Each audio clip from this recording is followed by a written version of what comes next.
Hey, GymBed explorations number 4. I have a overhead stretch with a posterior pelvic tilt that we're doing at the same time to give us a little bit of blood flow and the mildest form of traction that we could do.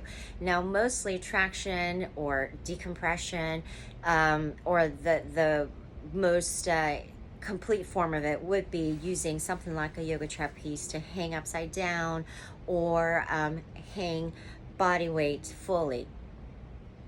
However, just the fact of counteracting whatever pose that we've been in for a long time is a mild form of decompression. So if you've been standing up for a long time, we're counteracting that gravitational force by simply laying down.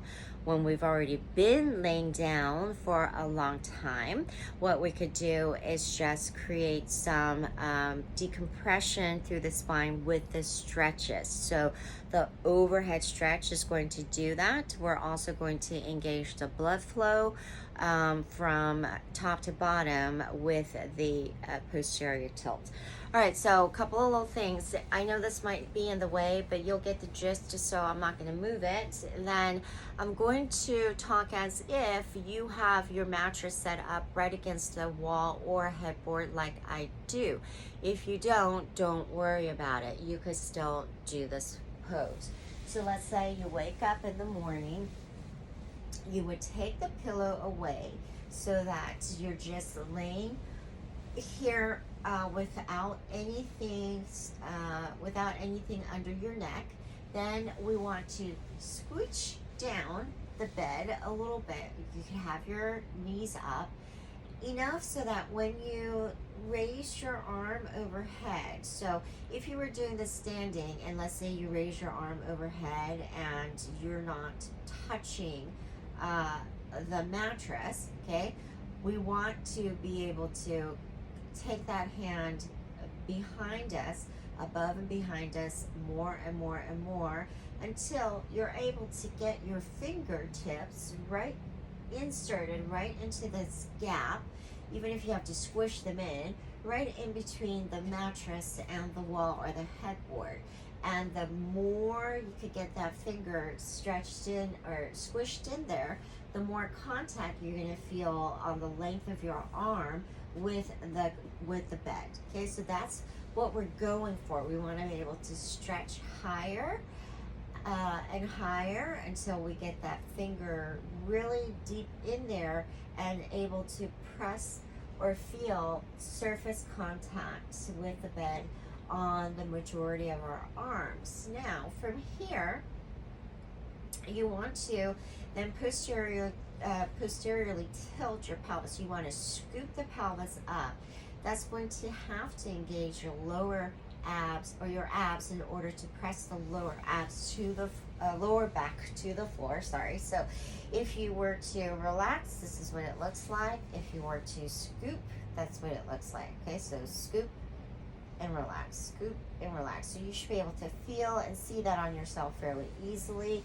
So now we're doing both at the same time. So we're reaching up and pressing into this bed frame, pressing the fingers into that gap. And if you don't have this wall, if for some reason your mattress is free floating up here, you would just be pressing harder as if, okay?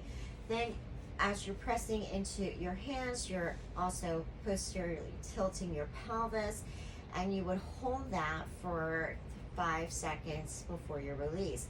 Now, here's how we're going to level this up.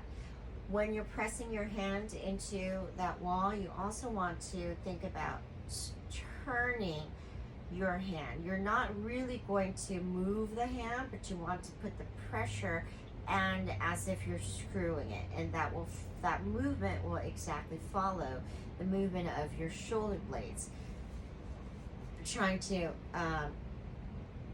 come together while you're giving pressure, engaging your lower abs, okay, and then squeeze.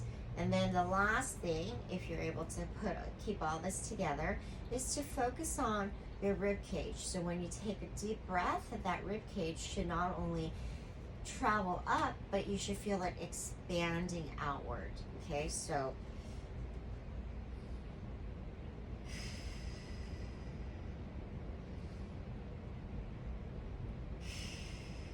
okay, so take that breath in and feel that expansion. Feel the shoulder blades coming together, the bottom of the shoulder blades screwing together. Feel the pressure of your palms against the back here.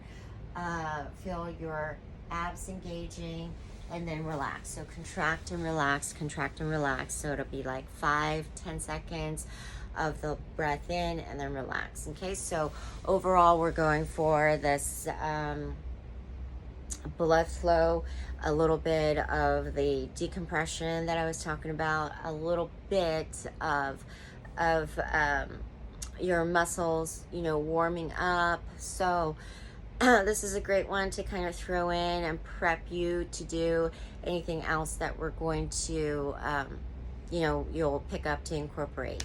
Okay, so because we'll go from the back to the side to the tummy to sitting up and using the edge of the bed, and then we'll have stuff for the wind down. This one I'm using more for the wake up.